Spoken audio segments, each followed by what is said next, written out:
Si retrocedemos un poco y observamos la historia reciente de la comunicación en España, nos topamos con una figura que operaba bajo una lógica, bueno, totalmente al revés. Y para entender a Fernando Onega, la mejor forma no es imaginándolo en esa cadena de montaje ruidosa, sino Sino en un taller, ¿verdad? eso, en un taller silencioso, o sea, con una lupa en el ojo, unas pinzas en la mano. Él era básicamente un maestro relojero. Qué buena metáfora. Sí, un maestro relojero. Un artesano que, bueno, engranaje a engranaje construyó la maquinaria que el resto de periodistas utiliza hoy para dar la hora. Y bueno, hoy vamos a hacer una inversión a fondo en un montón de fuentes súper reveladoras porque tenemos cortes de televisión de reacciones en directo, Ujú. comunicados familiares a las puertas del hospital, las declaraciones de la Casa Real y, por supuesto, pues repasos biográficos de su inmensa trayectoria. Que es larguísima, claro. Es una pasada, sí. Y la misión de este análisis no es simplemente, repasar la necrológica de un periodista que fallece a los 78 años en Madrid. Lo que buscamos es desgranar por qué esta pérdida en concreto ha paralizado por completo al mundo de la comunicación en España. Exacto. O sea, entender el porqué. Claro. Queremos entender la mecánica, ¿no? De cómo el estilo pausado de, fíjate, un hijo de agricultores gallegos logró definir la historia contemporánea del periodismo y, ojo, de la política de todo un país. Ostras, es que esa metáfora del relojero que decías antes, creo que captura a la perfección la magnitud de lo que estamos analizando hoy. Porque, a ver, un relojero no se limita a decirte qué hora es. Ya, claro, diseña el mecanismo. Exactamente.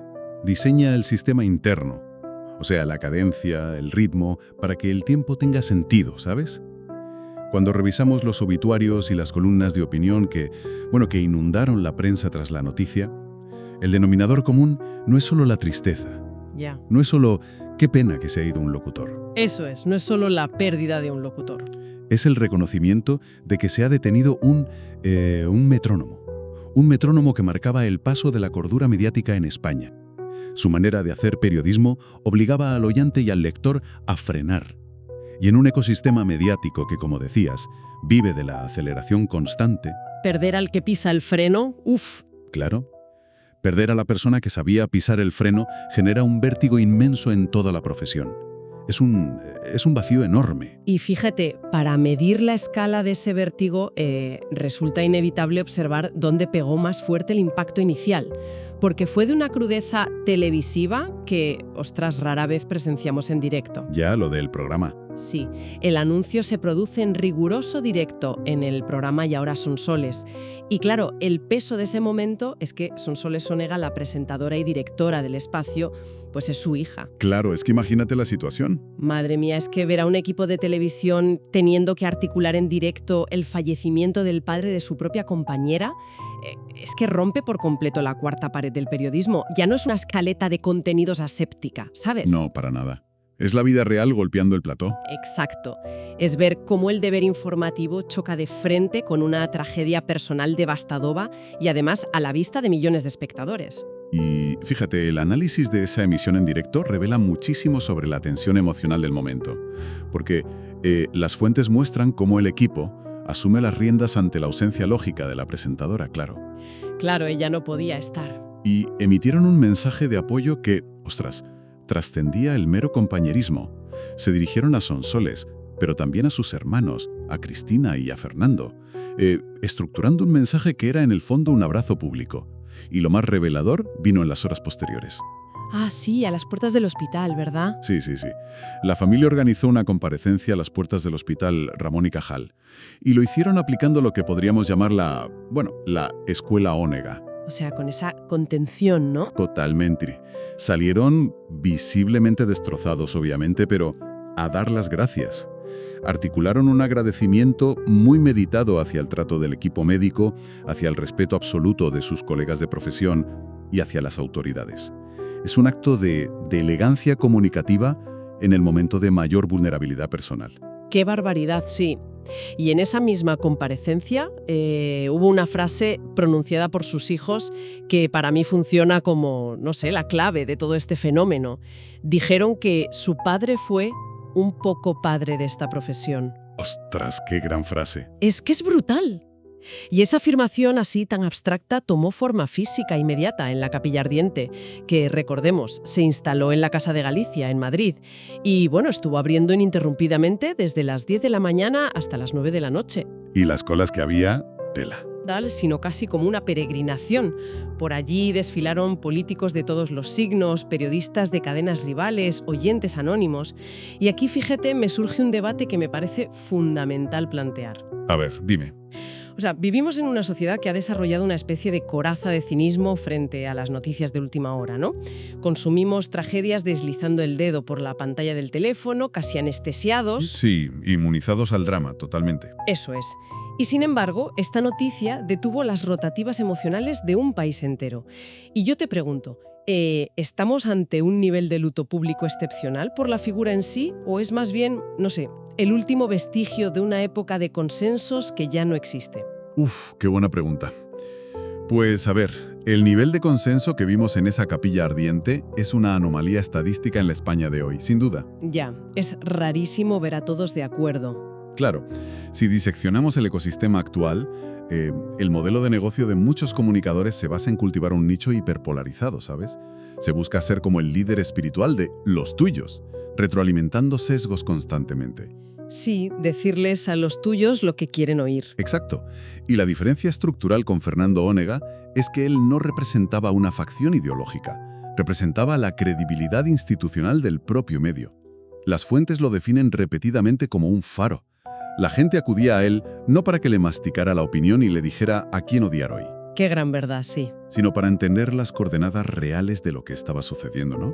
Ese luto masivo responde a una sensación de orfandad colectiva. Cuando desaparece una figura así, la sociedad intuye que ha perdido una de sus pocas anclas de sensatez. Una orfandad que además escaló con una rapidez asombrosa hasta la mismísima jefatura del Estado. O sea, no se limitó a los despachos de los directores de informativos.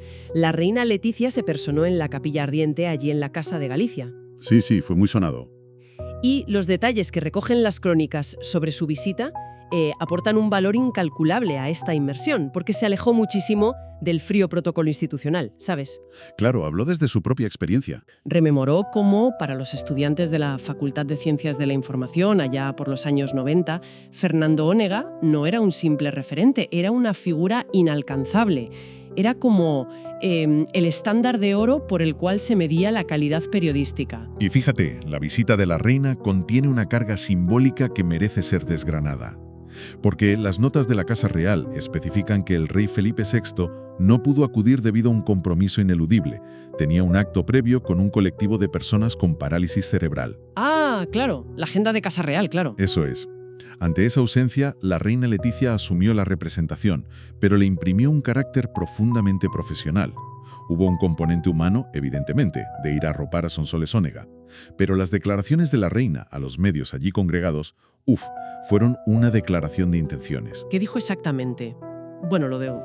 Sí, afirmó que su presencia buscaba honrar a una profesión entera, reivindicar la magia del medio radiofónico, y utilizó un término crucial.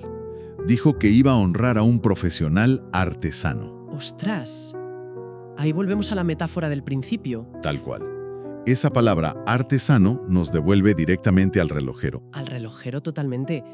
Y fíjate que las anécdotas que compartieron sus colegas esa misma mañana son como el manual de instrucciones de esa artesanía.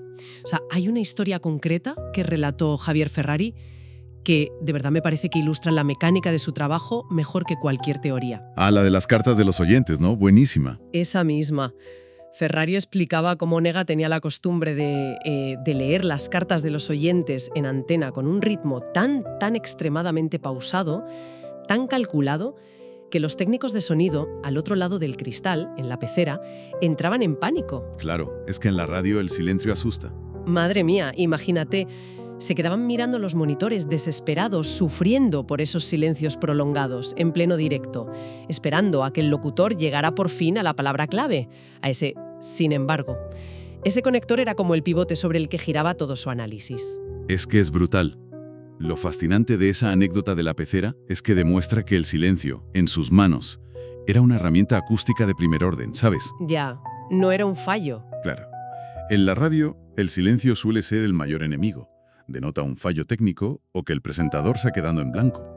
Pero él subvertía esa regla. Julia Otero lo conceptualizó muy bien esa mañana, definiendo esa pausa como su forma de ser responsable. Qué bonito eso. Su forma de ser responsable. Sí, no disparaba palabras al aire, las posaba. Y luego el periodista Peláez añadió otra dimensión llamándolo la bonomía al cuadrado. Y a ver, cuando combinas una bondad genuina con un dominio casi arquitectónico de la acústica y los tiempos de espera, el resultado es una autoridad magnética. El oyente percibe que ese mensaje ha sido procesado, filtrado y pesado antes de ser emitido. O sea, imaginemos por un momento a un director de cine de suspense, no sé, un maestro como Hitchcock, pero operando únicamente con la voz. Onega aplicaba una dilatación del tiempo magistral. Utilizar ese vacío sonoro justo antes del sin embargo forzaba al oyente a practicar una escucha activa. Exacto. Te obligaba a prestar atención. Eso es. No era un truco barato de retención de audiencia para que no cambies de emisora. Era una estrategia psicológica para garantizar que cuando la tesis principal finalmente aterrizara, cayera con todo su peso argumental. Totalmente de acuerdo. Y fíjate, esa misma paciencia calculada que utilizaba en la cabina de radio fue exactamente la herramienta que se llevó a las más altas esferas de la política en un momento súper crítico. Es que esa transición, ese paso de la cabina de radio a los despachos del poder, es donde su figura cobra una dimensión histórica sin precedentes. Para entender la mecánica de ese salto, las fuentes nos obligan a mirar primero a sus orígenes. A Lugo, ¿no? Sí. Hablamos de alguien nacido en Lugo, hijo de agricultores gallegos, que construyó su identidad profesional sin renegar jamás de su código postal. Las biografías insisten en que siempre se presentó en este orden, además, como periodista y como gallego. ¡Qué maravilla! Muy orgulloso de lo suyo. Siempre. Comienza a publicar en El Progreso de Lugo, con apenas 15 años, imagínate, y posteriormente se traslada a Madrid, al diario El Pueblo, en pleno tardofranquismo. Y ejercer el periodismo en esa época no era simplemente difícil, era el equivalente a jugar una partida de ajedrez donde la mitad de las reglas están ocultas y encima cambian cada día según el humor del censor de turno. ¡Ostras! Ya te digo. Y claro, esa etapa le enseñó a ser quirúrgico con el lenguaje. Y esa precisión quirúrgica es lo que llama la atención de Adolfo Suárez, que lo lleva a asumir el cargo de director de prensa y portavoz de la presidencia del gobierno. Exacto, el salto Moncloa. Eso es. Y aquí es donde su pluma redacta una línea que está, incrustada en el código fuente de la democracia española. Puedo prometer y prometo. Mítica. O sea, desempaquetemos un poco la arquitectura de esa frase. No es un eslogan publicitario ruidoso. Es una fórmula diseñada para una sociedad que venía de 40 años de dictadura, que estaba sumida en el miedo, la hiperpolarización y una incertidumbre atroz sobre su futuro inmediato. Total. Si aplicamos un análisis lingüístico y sociológico a esa frase, descubrimos un diseño retórico brillante. En 1977, España no necesitaba líderes que gritaran desde un atril, ni que hicieran grandes promesas utópicas que sonaran a falso. No estaba al horno para bollos, vamos. Exacto. Necesitaba certezas casi notariales. La estructura puedo prometer y prometo responde a esa angustia, ¿sabes? El verbo puedo transmite viabilidad, realismo y legitimidad democrática. No es un deseo, es una capacidad real. Claro, tengo el poder de hacerlo. Eso es. Y el prometo establece un contrato moral irrompible con el ciudadano. Esa cadencia actuó como un bálsamo psicológico masivo. Le dio a un país aterrorizado por la posibilidad de un nuevo conflicto civil el vocabulario necesario para confiar en sus nuevas instituciones. Es, posiblemente el mayor logro de ingeniería comunicativa de la transición. Ya, pero, me detengo aquí un segundo porque esto me genera bastantes dudas desde una perspectiva analítica. Hazme de abogado del diablo aquí. Porque, alabamos a esta figura como el estándar de oro de la independencia y el rigor periodístico. Pero en el clímax de su carrera, salta al poder ejecutivo y se convierte literalmente en el portavoz del gobierno. O sea, para cualquier periodista contemporáneo, cruzar esa línea hacia la política activa se considera un conflicto de intereses de manual, una venta de tu credibilidad al poder de turno. Ya te entiendo. Sí. Las puertas giratorias famosas. Claro. Entonces, ¿cómo conciliamos esta paradoja? ¿Fue un sacrificio temporal de su independencia? ¿O es que estamos juzgando con gafas del siglo XXI una decisión que tenía otro significado en los años 70? Pues a ver, es un desafío analítico perfectamente válido, ¿eh? Y yo creo que la clave está en no cometer anacronismos. Porque en una democracia consolidada y madura, bueno, como en 2026, esa puerta giratoria entre el periodismo y la portavocía gubernamental levanta sospechas justificadísimas. Si te crucifican en Twitter en 5 minutos. Totalmente. Pero el ecosistema de la transición era un terreno inexplorado. O sea, no existían manuales de ética democrática porque la democracia misma se estaba inventando en tiempo real. Y las fuentes históricas sugieren que la decisión de Onega no fue una claudicación al poder partidista, sino un acto de servicio al Estado en un momento de emergencia nacional. Vale, o sea, arrimar el hombro. Exacto. Se necesitaba a alguien que supiera hablarle al país sin provocar incendios. Él prestó su capital más valioso, que era su credibilidad, para estabilizar el sistema.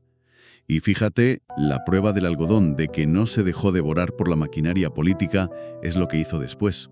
Que volvió, claro. Volvió. Una vez que el país se estabilizó, no se aferró al sillón gubernamental. Regresó a las redacciones y lideró la modernización de los formatos informativos durante las siguientes 4 décadas. Ostras, es que el repaso a lo que hizo en esas 4 décadas es abrumador. A ver, en 1978 inaugura el comentario diario en el programa Hora 25 de la cadena SER. Sí. Pasa por la dirección de informativos en la SER, en la COPE, en Telecinco, en Antena 3. Asume la dirección general de Onda Cero en 2 etapas diferentes. Escribe columnas fundamentales en La Vanguardia, en La Voz de Galicia y, se convierte en el analista de referencia en las tertulias matinales de televisión. Es que no hubo formato que no tocara ni plataforma que no intentara dominar. Ya ves. Y el detalle que verdaderamente importa de esa inmensa lista de cargos no es la cantidad, sino la mecánica de cómo los transformaba. ¿A qué te refieres? Pues a que no era un directivo conservador. O sea, hay un apunte en las fuentes, una anécdota del showman Javier Gurruchaga, a quien Onega fichó para Onda Cero. Ah, sí. Gurruchaga lo describe como un visionario, alguien adelantado a su tiempo. En una época donde la radio informativa pecaba de ser excesivamente solemne y estática, Onega entendió que la credibilidad no estaba reñida con el ritmo, ¿sabes? O sea, hacerla más amena sin perder el rigor. Exactamente. Rompió el corsé de la entrevista clásica, introdujo voces disruptivas, buscó dinamismo y, sobre todo, obligó a que la radio perdiera el miedo a mezclarse con el entretenimiento y la cultura popular. Entendió que el medio necesitaba respirar. Y fíjate, esa capacidad de anticiparse nos conduce al que, viéndolo con perspectiva, es el movimiento más brillante y, contraintuitivo de toda su trayectoria. Su último capítulo profesional. Sí, lo de la prensa digital. Eso es. O sea, pensemos en el escenario, ¿vale? Una leyenda del periodismo español, con un legado inmovible, que podría haberse retirado tranquilamente a escribir sus memorias, a coleccionar premios honoríficos, a vivir la vida, vamos. Y tan merecido, además. Claro, merecidísimo. Pero en lugar de eso, en la recta final de su vida, asume la presidencia de un diario puramente digital llamado 65 y más, y desde ahí lanza lo que él mismo bautizó como la Revolución Senior. Y ostras, esto me parece fascinante no solo desde el humano, sino como una estrategia de negocio y de medios magistral. Fíjate. Es que es una jugada maestra de análisis de audiencias, estoy seguro. El lanzamiento de esta revolución senior no fue solo un acto de bondad. Fue la identificación de un inmenso punto ciego en la industria de los medios digitales. Un nicho abandonado, claro. Total. El ecosistema de Internet estaba, y sigue estando, la verdad, obsesionado con captar la atención a la generación Z y los millennials. En esa carrera la industria marginó por completo a la tercera edad, tratándola con condescendencia o directamente ignorándola en sus planes de negocio. Como si no usaran Internet o no consumieran noticias. Madre mía. Exacto. Y Onega vio una anomalía clamorosa, un grupo demográfico enorme, con tiempo para leer, con capacidad de influencia y con poder adquisitivo, que no tenía una plataforma digital que hablara su idioma y defendiera sus intereses reales. Ya sabes, las pensiones, la sanidad, la soledad. Problemas del día a día, sí. Eso es. Utilizó su propio prestigio para validar un medio nativo digital enfocado exclusivamente en dotar de dignidad informativa a los mayores. Y ojo, se mantuvo al pie del cañón, publicando análisis con una lucidez intacta casi hasta el final de sus días. Es que es una lección brutal de adaptabilidad. O sea, una figura de la generación analógica pura, bueno, de las máquinas de escribir, de los estudios llenos de humo, que se niegan rotundo a aceptar la obsolescencia. Se reinventó por completo. Total. Entiende la arquitectura de Internet no como un enemigo de su generación, sino como el megáfono perfecto para articular una revuelta silenciosa. Demuestra que la verdadera innovación no consiste en comprar el software más moderno, sino en tener la agudeza visual para detectar a quién le han apagado el micrófono y usar las herramientas que tienes a mano para devolvérselo. Qué bien visto. Esa es, de hecho, la conclusión que unifica todos los recortes de prensa, todas las biografías y todos los testimonios que hemos analizado hoy. Si destilamos el legado de Fernando Onega, nos encontramos con un profesional cuya principal aportación técnica a la historia de España fue la inyección sistemática de contexto en los momentos donde el resto corría a buscar el titular incendiario. Sí, la pausa frente a la prisa. Exacto.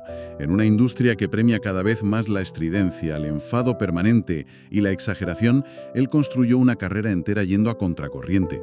Apostó por el rigor, por un equilibrio meticuloso y por una decencia profesional que, fíjate, obligaba a sus propios competidores a elevar el nivel. Su autoridad no provenía de gritar más alto que el contertulio de enfrente. No, para nada. Emanaba precisamente de su templanza y de la calidad de su arquitectura argumental. Es, en definitiva, y como cierre a todo este análisis, el triunfo de la elegancia sin ruido, ¿no? Y bueno, yo creo que tras revisar minuciosamente todo este material, estoy segura de que el legado de Onega nos empuja a mirarnos de frente y hacernos una pregunta bastante incómoda sobre la dieta mediática que consumimos cada mañana. O sea, todos nosotros.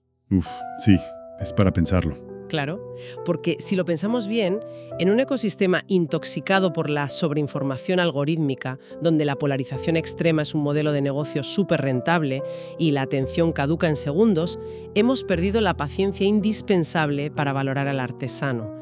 O sea, hemos desterrado al relojero que se toma la molestia de respirar y ordenar las piezas antes de darnos el contexto real de lo que ocurre. Es una reflexión muy dura, pero muy necesaria. Sí, o tal vez, y esta es la reflexión final con la que me gustaría que nos quedáramos todos, la saturación actual es tan insoportable que estamos a las puertas de necesitar desesperadamente que el periodismo recupere el valor de los silencios.